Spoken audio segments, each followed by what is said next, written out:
Para mim, a Venezuela é uma ditadura. Se eu pudesse resumir Hugo Chávez em uma palavra, seria ditador.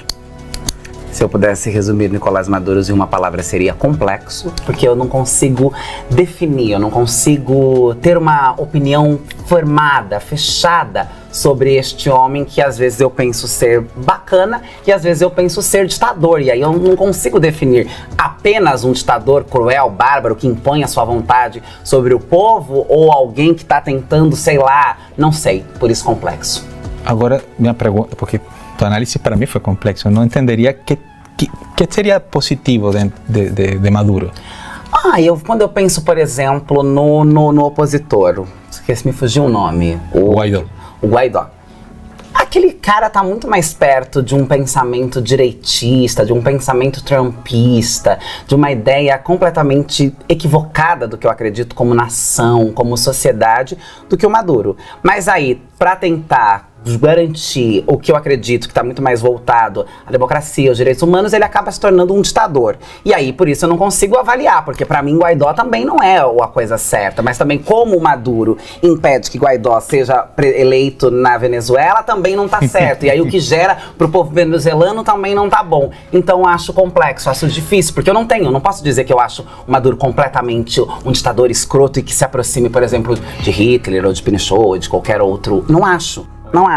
Para mim, os principais problemas que acontecem na Venezuela têm como responsável os Estados Unidos. Eu acho que os Estados Unidos é quem proporciona todo esse caos. Eu não consigo responsabilizar por completo Nicolás Maduro. E acho que a forma como os Estados Unidos lidam com a Venezuela é cruel. Olha, sobre complexo Maduro, interessante. Realmente, acho uma palavra interessante. O Chávez era um ditador, mas acho que Maduro extrapolou ainda mais. Sobre a Venezuela, você falou que o problema era os Estados Estados Unidos. Te confesso que não. A Venezuela, inclusive, é um país que teve culturalmente muita influência de Estados Unidos, assim como vários outros do Caribe, tanto que muitas coisas que a vezes as pessoas não sabem. Nosso principal esporte é beisebol. O segundo é basquete. Pelo beisebol, conheço, pelos times de beisebol, quase todas as capitais, de nome, dos Estados Unidos. E isso pelo petróleo, né? E aí você vê que, digamos, na intervenção que estive dos Estados Unidos, que foi mais forte em meu país, ela chegou talvez até final dos 70, antes da nacionalização do petróleo. E mesmo assim a qualidade de vida nossa era, em muitos termos, muito mais confortável e de maior crescimento que depois. Com respeito a esses problemas, se eu tivesse que acusar algum outro país, infelizmente, eu vou falar de governo, porque o país involucra muita coisa, né? Colocaria o governo da Cuba, ok? Como partícipe dessa situação na Venezuela, através de Fidel Castro. Não estou falando do povo cubano, são duas coisas que eu quero estabelecer. E Estados Unidos, como eu te falei, basicamente ele jogou a seu favor.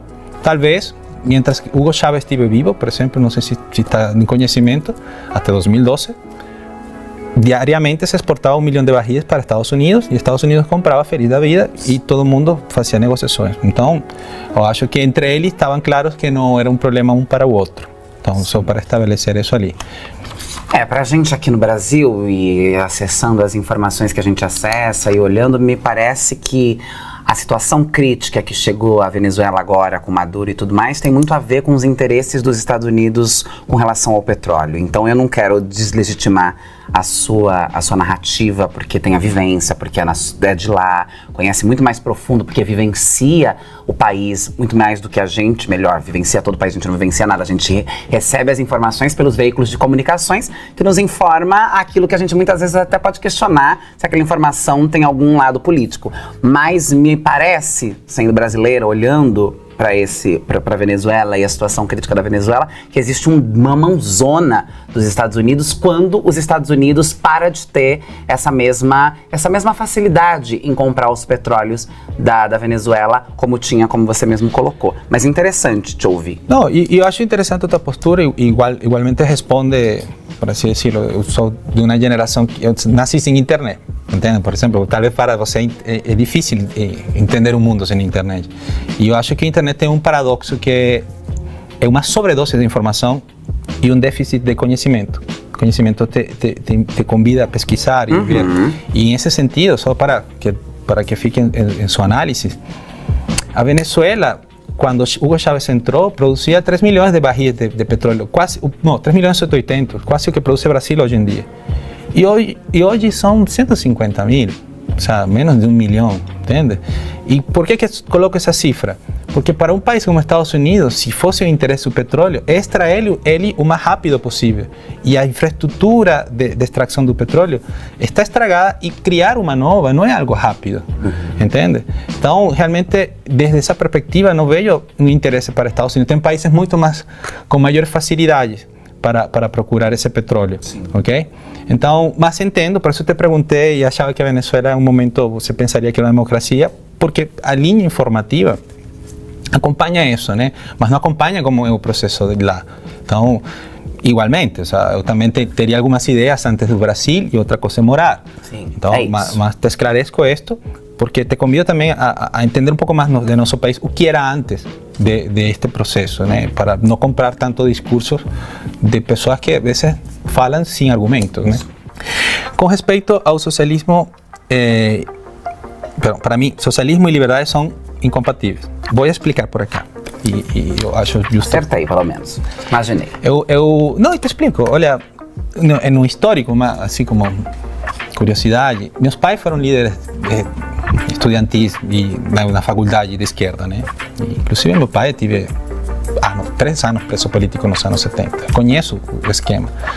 Mas, quando você se dá conta que para ter igualdade você precisa de liberdade, e que quando coloca a situação ao contrário é difícil. Por exemplo, é um sistema igualitário, ok? Vamos supor democrático, onde se impôs uma maioria, não temos como escolher. E a escolha é a base fundamental da liberdade. Em liberdade podemos optar pela igualdade. Então, por isso que eu coloco sempre ela acima, né? Como situação. E coloco a igualdade em um segundo lugar. Depois que você tem liberdade para comprar ou não essa igualdade, beleza?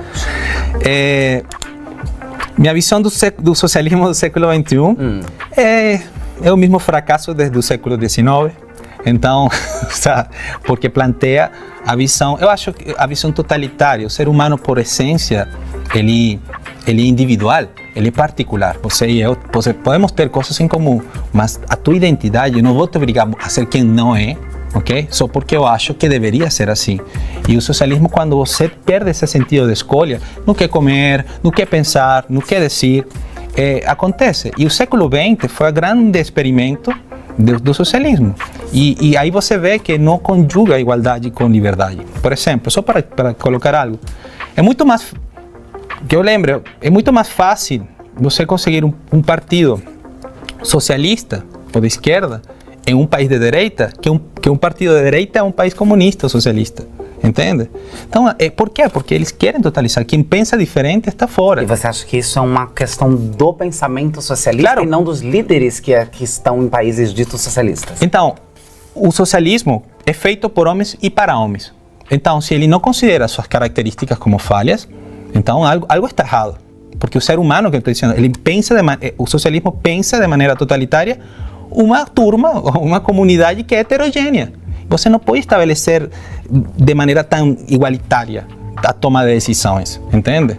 De necessidade, de aspirações, de sonhos, entende? Não pode chegar ali, tem que dar opções. Por isso que, até onde eu lembro, é muita mais a galera que fuge procurando essa opção de escolha de países de esquerda, Alemanha, na Ásia, Camboja, Vietnã, Cuba. Tem que pensar o que passa pela cabeça de um ser humano para pegar um pneu e chegar na Flórida, se é na Cuba, de um venezuelano, caminhar 36 dias de Caracas até Lima. Por quê? Por que sair dessa situação? E é isso. Porque, na essência, antes de país, antes de família, você é um indivíduo. E se você é anulado como isso, não todo mundo compra essa ideia. Entende? Agora, sobre o sistema capitalista. O capitalismo, em essência, para mim, sempre é e será um sistema econômico. Simples como isso. Não tem uma filosofia atrás que acompanhe. Não acha que pode ser bom nem ruim. Depende de quem pergunte. Não, depende de quem pergunte. É um sistema econômico que ha dado algumas possibilidades, tem suas falhas, ok? Mas que é tão versátil que Estados Unidos ou China podem usar ele, ok? Então, o capitalismo, em essência, ele a vezes se confunde o capitalismo com privilégios, por exemplo, ok?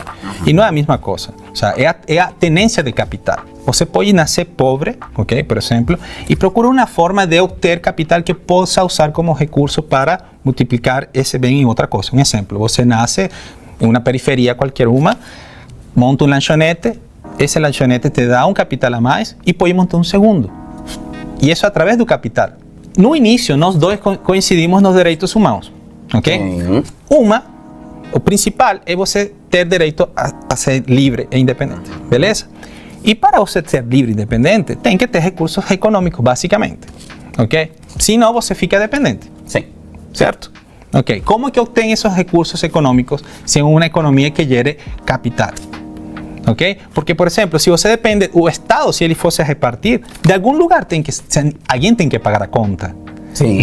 Então, se não existe uma dinâmica que gere cada vez mais capital para esse crescimento. Mas outros povos têm modelos econômicos diferentes. Os povos africanos, por exemplo, antes da escravidão, quando a gente volta para a história, que eram diferentes deste modelo que nós temos hoje como capitalismo, que aparece-se com o capitalismo, mas que não é esta coisa do lucro acima da vida, do lucro acima da liberdade, do lucro em primeiro lugar, porque o lucro é o que importa e os direitos das pessoas, a subjetividade, uma sociedade mais...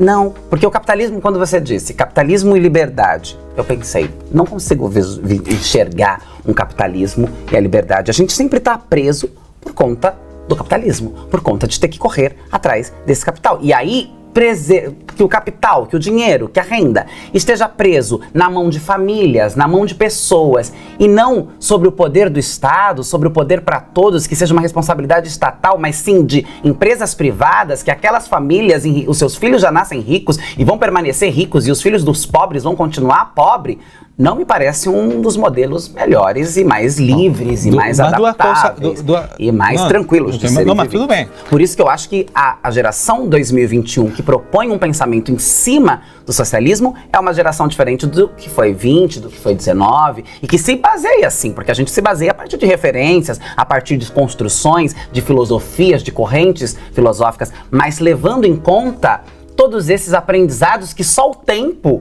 os erros e os acertos são capazes de promover, são capazes de apresentar. Agora, eu entendo qual é o desagrado com o capitalismo. E não é só com o capitalismo. Se voltamos em qualquer situação tribal, por exemplo, que você me planteou na África, que é mais primitiva, na real, é o status de poder. Até os judeus têm um modelo econômico. Mas a briga que eu acho que consigo enxergar é quem tem o poder, ok? Pode ser por acumulação de conhecimento, de recursos, de segredos. Se você coloca em uma situação tribal, sei lá, o cacique e o xamã, porque tem mais poder que está em um outro patamar. Então, existem estas diferenças, ok? Agora, no capital, quando você diz, vai atrás do capital, não. Mas não é só o dinheiro. O dinheiro para quê? Porque se fosse só o trabalho, vemos o que a escravidão mostrou. Você pode trabalhar a vida inteira, morrer escravo, nascer escravo, e basicamente vai ter para comer, porque não tem um recurso que você possa dar em troca, ok? Que você ganhe. Por dar um exemplo. Imagina que socialismo e escravidão entraram na mesma balança, só para eu entender. Não, estou dizendo que... Só é uma analogia, só uma análise. Tá bom, não. Tá, como falsa... Só entendi. Tá, não, mas pode se aparecer em algumas coisas, mas depois vai a isso. Sim, com certeza. Você trabalha para o Estado, você perde sua propriedade privada, sua propriedade intelectual. Você sabe que, por exemplo, o socialismo, vamos supor, do século XXI, que era que Chávez falava, e na mudança de sua Constituição, na Venezuela, ele planteava que, não sei se você é artista ou não, mas ele planteava que os direitos autorais eram da nação e que a pessoa não tinha direito a lucrar sobre isso. Entende? Você acha isso justo? Eu acho que não.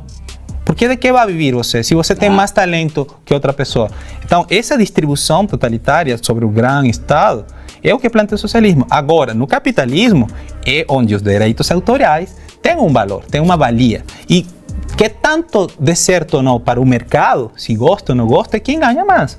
Simples como isso, uma escolha do mercado. Não uma imposição, entende? É uma escolha do mercado nesse sentido. É tão mais complexo, né? Porque aí essa escolha do mercado vai vir atrelados com a raça, com o lugar de origem, com uma série de coisas, porque o capitalismo, ele também atende aos interesses de um grupo que detém esse capital e desse grupo que está ali colocado. E este grupo tem os interesses para os seus, é a casta mesmo. Quando você trouxe os povos originários, indígenas das Américas, ou os povos africanos, e trouxe a questão do conhecimento, eu acho que sim, né? Não é inegável que quem tem mais conhecimento, o cacique, o líder religioso, enfim, a pessoa que está ali à frente daquele povo, detém aquilo, mas é diferente dessa lógica capitalista, porque só eu concluí e você me pergunta.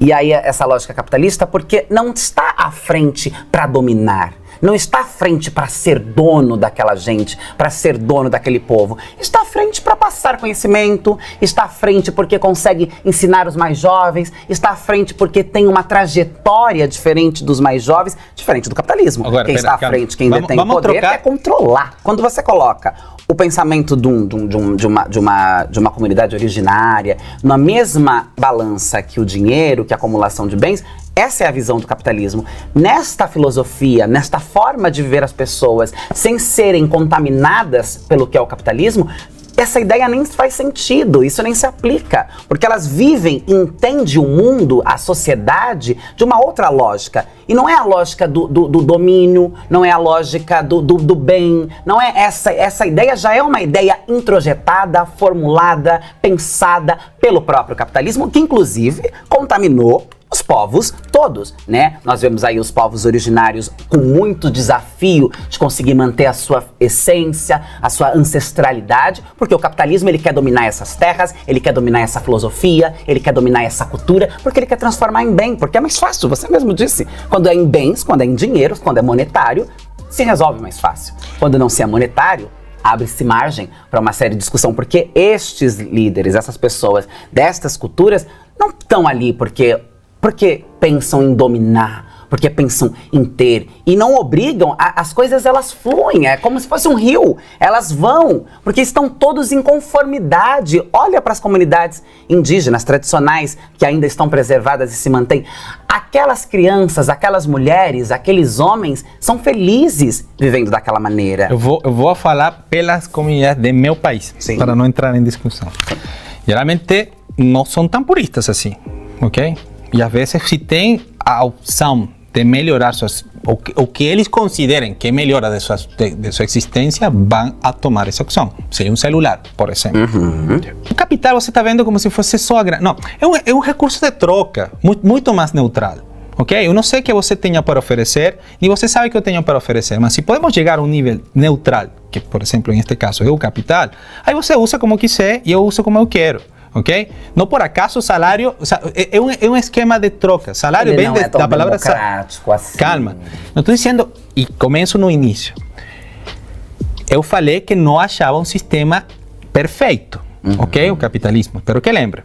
Daí, mas, se você compara as opções que ele dá com respeito ao socialismo, que é o tema em questão, olha, século, é só reparar na história. O índice de pobreza nos países socialistas sempre é maior. Por quê? Porque te limita condições básicas para você gerar seu próprio lucro. Uma, direito de propriedade. Ok? Outra, direito de escolhas. Então, imagine essa situação, onde você tem voltamos na comida, uma comida que dá alergia, o frango. Ok? Você é alérgico. Aí faz um frango assado, me dá alergia. Me dá um frango frito, me dá alergia. E a culpa é do cozinheiro? Não. É o frango, entende? É o sistema que realmente não funciona. Capitalismo pode melhorar, bom, que inventem outra coisa, mas entre os dois, ok? Eu estou vendo que dos dois monstros, ok? Pelo menos posso correr, entende? Mas o socialismo é bastante mais complexo, de verdade, porque esse tema de igualitário sempre tem que perguntar o seguinte: quem decide essas normas?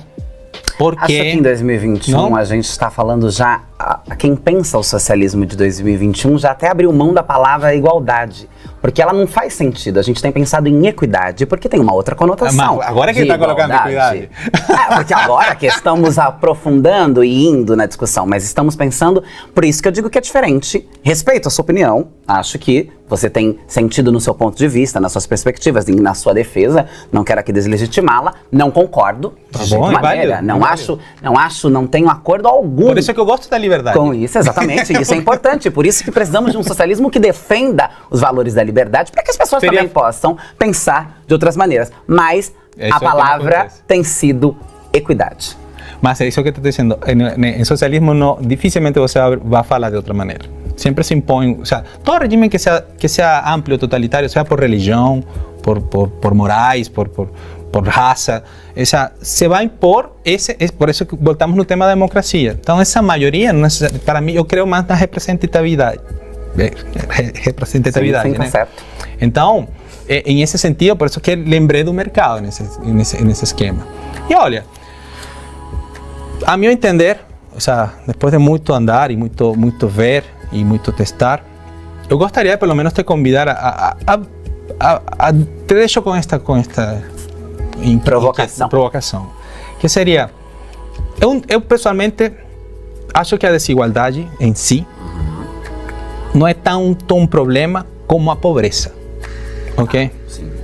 Porque inclusive acho a vezes a desigualdade, o sea, elas vão estar ali, ok? Se você quer um exemplo claro, não sei se você tem irmãos ou irmãs, são da mesma família, na mesma condição e cada um tem destinos diferentes e crescimentos diferentes. Então, o fato de você colocar as mesmas condições iniciais não quer dizer que as condições de chegada vão ser as mesmas. Então, vai gerar, pela toma de decisão também, desigualdades. Mas, se você diminui a pobreza, que é não ter que comer, que não é ter que estudar, aí acho que melhora, porque certamente em um país desenvolvido, o pobre vive melhor que pelo menos no meu país, né?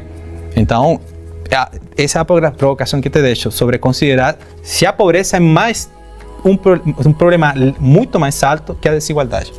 Vou ficar com a provocação, vou pensar sobre ela.